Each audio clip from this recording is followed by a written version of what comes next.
Welcome to this lecture on mammary gland development. Today, we are going to explore how the human body builds a highly specialized biological factory to sustain new life. We will uncover the fascinating stages of this process, the specific hormones that drive it, and the mathematics behind its rapid growth. By the end of this session, you will understand exactly how this incredible transformation occurs. To begin, imagine a city deciding to build a massive, highly specialized factory to produce a unique, life-saving nutritional drink. They do not build the entire factory overnight because maintaining an empty factory for years would be a massive waste of resources. Instead, they start by laying down a basic road network when the city is young. Years later, when a specific signal arrives indicating that the drink will soon be needed, they rapidly construct the actual manufacturing machines. Finally, they flip the switch to start production. This is exactly how mammary gland development works, conserving energy by building in distinct phases. Now that we have an intuitive picture, let us define this formally. The scientific term for mammary gland development is mammogenesis. Unlike most organs in the human body, which are fully formed when a baby is born, the mammary gland undergoes the vast majority of its development postnatally, meaning after birth. It is a complex, multi-stage biological process that prepares the body for milk production. This development occurs in distinct physiological stages, specifically the embryonic, pubertal, and pregnancy-induced stages, all tightly coordinated to ensure readiness for a newborn. Moving on to the specific stages, the first major phase of postnatal development occurs during puberty. At this time, the hormone estrogen takes the lead role. Estrogen drives the branching and lengthening of the ductal system. Returning to our city analogy, this is the phase where the body lays down the vast network of roads. These microscopic tubes form the foundational infrastructure of the mammary gland. While they do not produce milk themselves, this extensive ductal network is absolutely essential because it provides the framework that will be expanded later in life. Following the pubertal stage, the next massive structural transformation happens during pregnancy. Here, the combined forces of two different hormones, progesterone and prolactin, take over the developmental process. They stimulate the formation of lobulo-alveolar structures at the ends of the ductal network. These are the actual tiny sacs, or the manufacturing machines in our analogy, where milk will eventually be synthesized and secreted. The endocrine system tightly coordinates this entire structural transformation to ensure that the mother's body is perfectly prepared to nourish a newborn infant immediately upon delivery. Understanding this intricate development is not just an academic exercise. It is absolutely critical for mammalian survival and infant health. Without this precise developmental sequence, a mother would be completely unable to produce colostrum and mature breast milk. These vital fluids provide the vulnerable newborn with essential macronutrients, vitamins, and crucial passive immunity. It is the fundamental biological mechanism that ensures a newborn infant can thrive, fight off early infections, and grow healthily during its most vulnerable first months of life. Beyond infant nutrition, this knowledge has profound real-world medical and clinical applications. Medical professionals closely monitor mammogenesis to identify potential issues, such as insufficient glandular tissue, which can severely impact a mother's ability to breastfeed successfully. Furthermore, oncologists study this rapid cellular division intensely. The very mechanisms that drive healthy, hormone-responsive gland growth can sometimes malfunction and lead to tumor formation. By mastering how these tissues grow, scientists can develop better treatments for lactation failures and create targeted therapies for hormone receptor-positive breast cancers.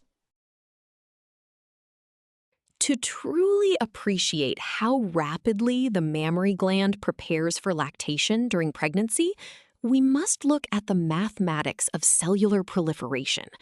The growth of milk-producing alveolar cells is not linear. It is explosive and accelerates over time.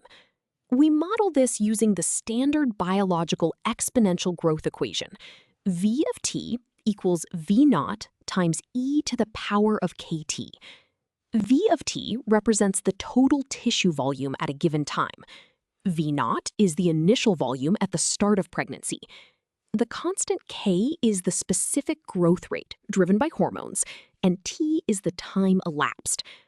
As hormone levels rise, the growth rate k increases, causing the tissue volume to expand much more rapidly to ensure adequate milk storage.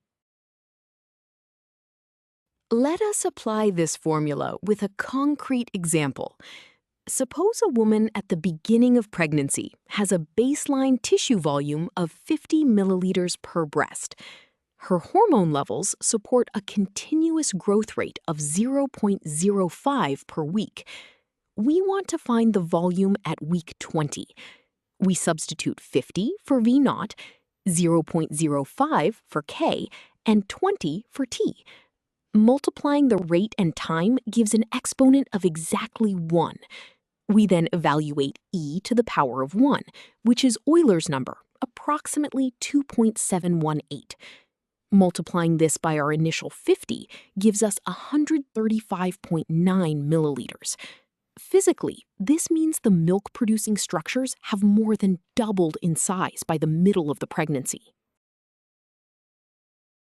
This explosive growth we just modeled is driven by hormones like prolactin, which must physically bind to specific cellular receptors to send their growth signal. We can measure the strength of this endocrine communication using the standard receptor occupancy equation. The percentage of occupied receptors equals the hormone concentration, H, divided by the sum of the dissociation constant, Kd, and the hormone concentration, all multiplied by 100.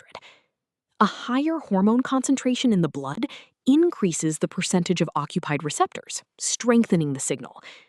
Conversely, a higher dissociation constant means the hormone binds weakly to the receptor, which decreases the overall occupancy and weakens the growth signal. Let us see how this works in practice.